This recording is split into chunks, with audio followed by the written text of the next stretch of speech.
The disappearance of a young woman would eventually confirm her community's greatest fears.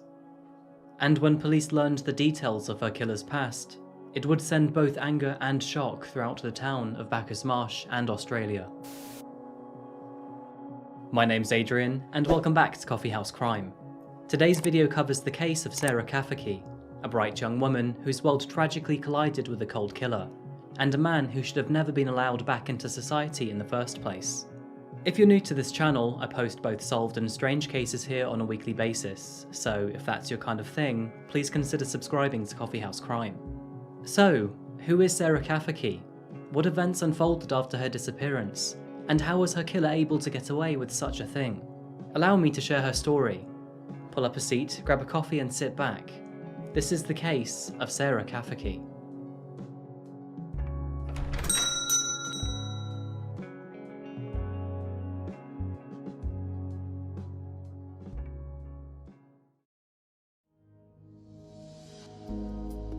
Our case today takes us to Australia. If there was one place on Earth that I could endlessly talk about, Melbourne would be the one. Consider this to be a personal opinion, but it may just be one of the best cities in the world. Being awarded as the world's most livable city for 7 years from 2011 straight through to 2017, even in 2021, Melbourne still retains its stance in the top 10. Located in the southeast quarter of mainland Australia, Melbourne firmly holds its throne as the capital of its state, Victoria. From afar, it will catch your attention with its striking skyline, which reaches out from its parks and Port Phillip. And when you're finally in the city, its interlocking laneways will reveal one-off boutiques, hidden cafes, and world-class restaurants. Melbourne is well known for many things, most notably its diverse culture, artistic personality, attachment to nature, and most importantly, coffee. Maybe that's the reason why I love this city so much. We're moving 30 miles west of Melbourne CBD to a small city called Bacchus Marsh. And on the 20th of June 1990, Sarah Cafferkey was born here, to her father Adrian Cafferkey and Noelle Dixon. Unfortunately, at the age of only 3, Adrian and Noelle would split up. And minus a couple years in Queensland, the rest of Sarah's childhood remained in Bacchus Marsh. She attended Comadi Primary School, where she was described as a perfect child. And affectionately named Sarah by her mother, she was smart, studious, and very artistic in her younger years. She was a very happy child. She loved Buffy the Vampire Slayer and even modelled for several years throughout her teens.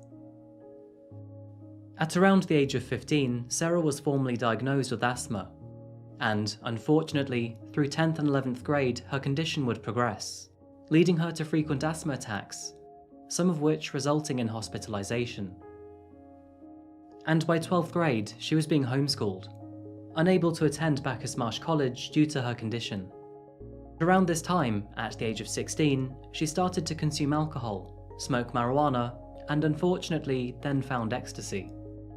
Nevertheless, she expressed a desire to work in the justice system as a lawyer. Moving into adulthood, Sarah's reputation as a compassionate young woman would continue. She aspired to help people and had a love for animals, her dog Sprocket being one of her many best friends. It was around the middle of 2011 that Sarah's life started to become more challenging, and this was for a variety of reasons. While counselling had previously calmed her recent behaviours with drugs, the addiction would sadly make its way back into her life. And in September of that same year, she would start a relationship with a man named Christopher. The relationship wasn't healthy. In fact, at times they would argue so bad that they would break up, make up, and start all over again. They did this for over a year, but eventually, Sarah had enough. It was during this turbulent period that she further turned to the world of drugs. Her struggles along with her bad habits were mostly aggravated by her toxic relationship. And eventually, it all became too much. She enrolled herself into a detox facility in hopes that she could find a way out of her vicious cycle. While there, she shared a few of her experiences in a diary. Wow, so here I am, in detox. It's hard to fathom how I got to this point. I guess that's the trouble with addiction. When you can say no, you don't want to, and when you want to say no, you can't. I can't imagine the heartache of my friends and family who have had no choice but to sit back and watch me destroy everything they've helped me create. I cannot describe the sorrow I feel for hurting those I love. I will beat this. Drugs will no longer drive my life or cloud my perspective. I need to and will take responsibility for my actions. I will push myself and strive to be the amazing, grounded, generous, selfless person I can be. I want to fix my wrongs. I want responsibility.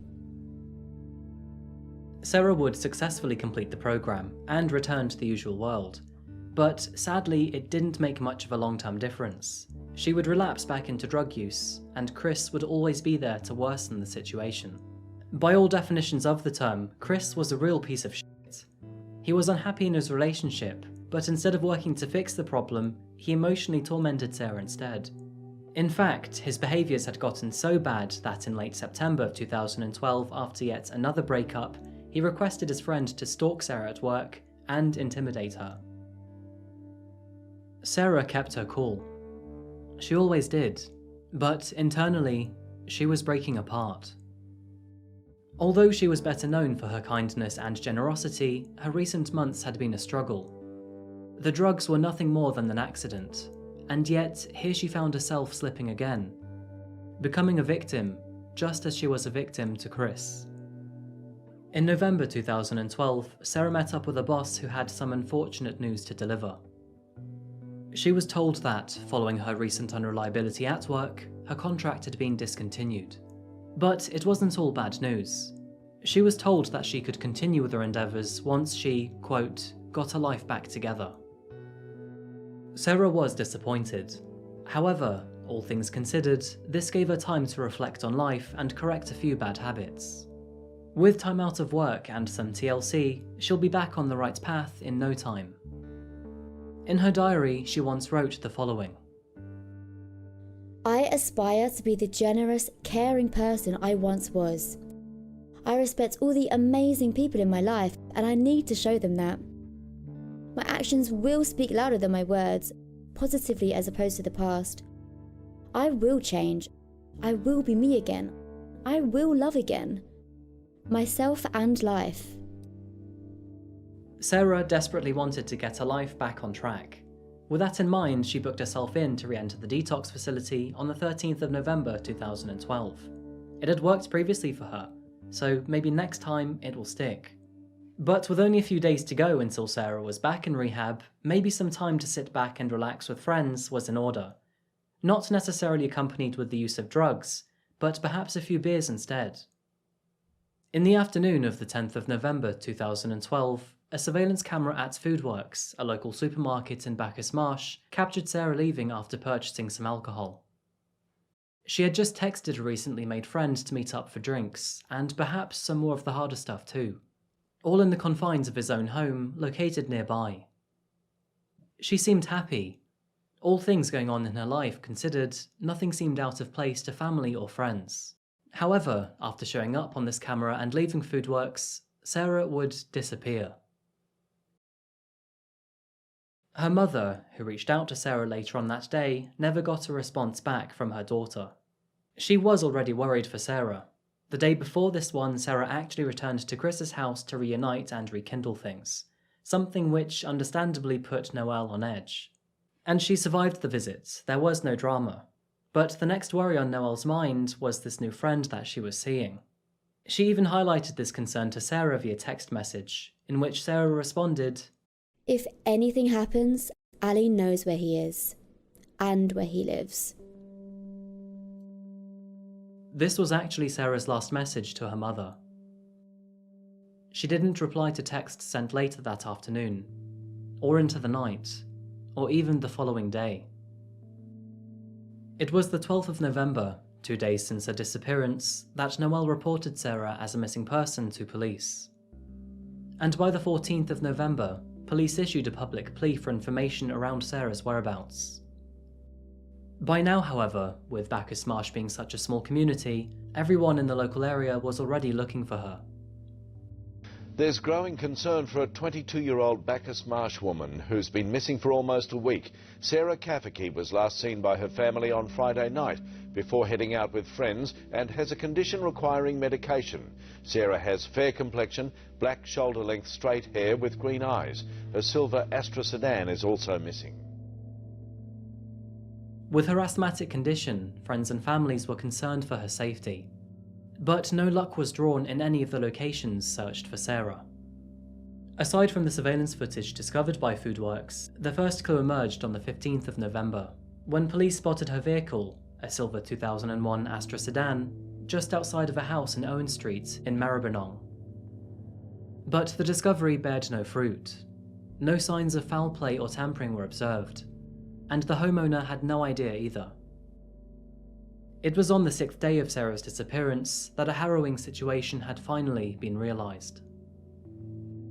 In the early hours of the morning, police cordoned off a home in Point Cook, located 15 miles southeast of Bacchus Marsh. Following a tip, they had obtained a search warrant for the property, and what they discovered inside was awful.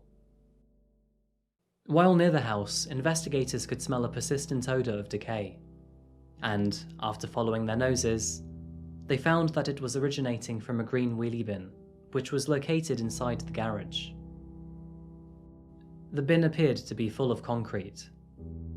Unsure of what was inside, they requested it to be scanned via CT scan. And while waiting for the order, other details would emerge. Bloodstains were located on the floor and on a stepladder next to the bin.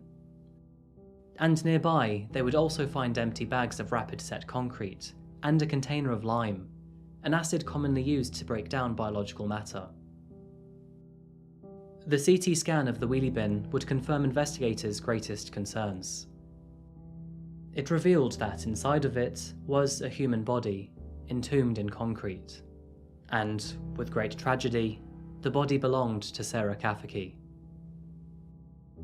Police, who were also raiding a house of interest back in Bacchus Marsh at the same time, would also discover signs of a serious assault. Under UV light, blood was located in almost every corner of the kitchen. It seemed that, over the space of one morning, investigators had established a rough idea of what exactly happened to Sarah, where an attack took place, and where the body was dumped. But with 2 crime scenes now linked to Sarah, what exactly were the details behind her death? And who was responsible for her murder? Do you remember that friend that I told you about? The one who was requested by Sarah's thug boyfriend to intimidate her at work? Well, his name is Stephen James Hunter. Born on the 6th of October 1965, Stephen was considerably older than Sarah. He lived in Bacchus Marsh at the time, and he didn't seem to have much going for him either. We'll get to that reason in a minute. Following Chris's instruction to intimidate Sarah, Stephen instead found himself with an attraction towards her. So, rather than scare the young woman, he came clean about what he was set out to do, and instead promised he would keep her safe from Chris. The two would spark up a friendship, and eventually Stephen would offer her a place to crash and even offer her crystal methamphetamine, also known as ice. This friendship carried on over the following weeks, and if you can guess already, that new friend that she was going to meet back on the 10th of November, it was also Stephen. When police finally made the connection between Sarah and Stephen, officials immediately began to worry. For in fact, he had been in trouble with the law before, and his offence was almost the most severe that you could imagine. Stephen James Hunter was actually convicted and found guilty for murder before. It was back in the year of 1986, when Stephen was only 21 years old, that he met and developed a crush on the young Jacqueline Matthews. She was a colleague of his. They both worked in a supermarket located in Gladstone Park, northwest of Melbourne. And over time, Stephen developed feelings towards her. But those feelings were not mutual. In fact, Jacqueline was half repulsed by the man. Stephen, however, couldn't take no for an answer. One afternoon, while driving him home from work, Stephen, who already had a partner and a child, tried to advance on Jacqueline. She firmly refused him, and in response, he stabbed her several times in the chest, abdomen, and throat. The attack ended in Jacqueline's death. And in an attempt to destroy all evidence of the murder, Stephen doused her vehicle in kerosene, staged the car to be in an accident, and set the entire vehicle alight. But eventually, clues led to the hands of Stephen Hunter, and in 1986 the man was sentenced to 16 years in prison, with the possibility of parole after 13 years. Not that the damage he caused could ever be undone, but Stephen never really learned his lesson. Just 2 years later, he escaped prison in 1990, before being sent back to his cage. Surprisingly, he was released from prison in the year 2000, serving only 13 years for murdering a woman and then attempting to escape. But in March of 2002, his parole was revoked for failing a drug test and an unlawful assault. He was sent back to prison, owing 3 years to his original sentence. But again, only 3 months later, he was astonishingly released on parole. You would be forgiven to think that maybe Stephen would fold his cards and hold on to his luck at this stage. But no.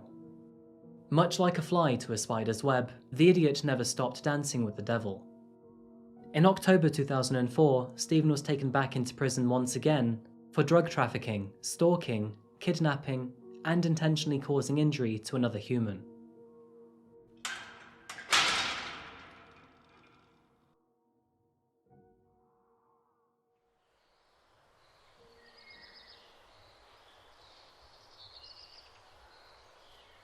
Six and a half long years would pass. And eventually, in the year of 2011, after good behaviour, Stephen was once again released on parole. This time, he would miraculously stay out of trouble, before finally completing his parole on the 30th of October 2012, just 11 days before Sarah's disappearance. Sarah Cafferkey had no idea that the man she had started to hang out with was a previously convicted murderer, stalker, and kidnapper. Unfortunately, both Stephen and Chris failed to ever mention his dark past. And as mentioned already, that friend that she was going to hang out with on the afternoon that she disappeared, it was Stephen Hunter. He was halfway between two properties at the time, one in Bacchus Marsh and one in Point Cook, those properties being the two which were raided on the 17th of November. Post-mortem exams would reveal Sarah had been stabbed multiple times with a knife. She suffered injuries to her aorta, left carotid artery, lungs, liver, and skull. She had been stabbed a total of 17 times, and was also bashed with a hammer. But what was the reason behind his attack? No matter how consequential they are, old habits seem to die hard. Because, just like Jacqueline, Stephen assaulted Sarah after she refused to get intimate with him. He couldn't handle her rejection, and he couldn't handle his emotions. After killing Sarah, Stephen fled the area for the night, going out to see friends as he left Sarah's body on his cold kitchen floor. The following day, he returned to her body, placed it in the boot of his car, and drove to a Bunnings hardware store in Port Melbourne. He then purchased a 20-litre container of hydrochloric acid, 3 bags of rapid set concrete, 1 bag of lime agent, and a roll of black plastic. Sarah was eventually transported to Stephen's new property in Point Cook, where she was placed in a wheelie bin before being buried in rapid set concrete. He would then move her car to Owen Street to dupe police, and he avoided the use of his mobile phone to avoid being tracked. Police would initially find Stephen's name through Ali, and from Stephen's own posts to Sarah's Facebook. Following the discovery, police were quick to arrest Stephen. Well, as soon as they could find him. At first, he was hiding in the nearby suburb of Hawthorne. But on November the 20th, Stephen was finally located, arrested, and charged for the murder of Sarah Cafferkey. Stephen would face the jury, but before his trial even began, he pleaded guilty to Sarah's murder, all but paving the way to the judge's sentence in August of 2013, where, no surprises, he was found guilty and given a sentence of life in prison without the possibility of parole. Meaning that, after a second murder and 4th time in prison, Stephen Hunter will now die behind bars. But as the story of Stephen Hunter and Sarah Cafferkey came to a close, questions around the details of this case began to manifest. And as those questions started to appear, everyone's eyes would slowly turn towards the legal system of Australia. The big question was, how was Sarah Cafferkey's murder ever allowed to happen? I mean, sure, hindsight is 2020, but looking back at Stephen's past, it made no sense for him to be walking the streets of Melbourne as a free man. I know I'm repeating myself here, but to re-emphasise, Stephen was a cold-blooded killer in 1986. He tried to conceal his involvement before getting caught, and after being sent to prison, he attempted to escape. When he was finally released from prison in 2000, he returned to prison a second time for assaulting another man, and a third time just years later for drug trafficking, stalking, and kidnapping charges. He never learned his lesson, and while authorities had no proof to know he would kill again, the gamble was over another innocent woman's life. It is worth mentioning that Stephen had a highly deprived upbringing, which was characterised by physical abuse, neglect, substance abuse, and extreme exposure to family violence. As a child, he would be burned with an iron for wetting the bed, and at the age of 8, he witnessed his own father tie his mother to a chair and put a shotgun in her mouth. The trigger was, thankfully, never pulled, but I am sure that scarred Stephen for life. Now, I am not making excuses for his behaviour, but that is a quick look into his psychology and his childhood events that may have had a severe effect on the way that he interprets the world. Needless to say, because of this man, Jacqueline Matthews and now Sarah Cafferkey are gone. 2 young women who have had their lives taken away from them. In her final months, Sarah Cafferkey was a troubled soul. As her health problems developed in her late teenage years, she momentarily turned to the world of drugs to escape her pains. A decision that, unfortunately, would set her on a long path of addiction and regret. Sarah was a loving, generous person, and while she made some mistakes with her friends in her final months, she was aware of them and wanted to do better. She was full of hope and ambition to make her family and her friends proud. But before she could even prove herself, she fell into the hands of a new friend that she thought she could trust. A new friend who, unknown to her, was already a murderer. Following the lifetime sentence of Stephen Hunter, the state government announced that there had been significant parole changes since Sarah's death. But it was not clear if the murder would have been avoided even if those measures were in place at the time. An indication that there is still room to readjust the parole system in order to keep others safe. There is not much that disappoints me about Australia, but this story, you guys fucked up. Since the year of 2012, Sarah's mother, Noelle, has made it her mission to keep others safe from violent criminals. And she shares her daughter's story to prevent these circumstances from ever happening again in the future. Sprocket is still looked after by Noelle in Sarah's absence.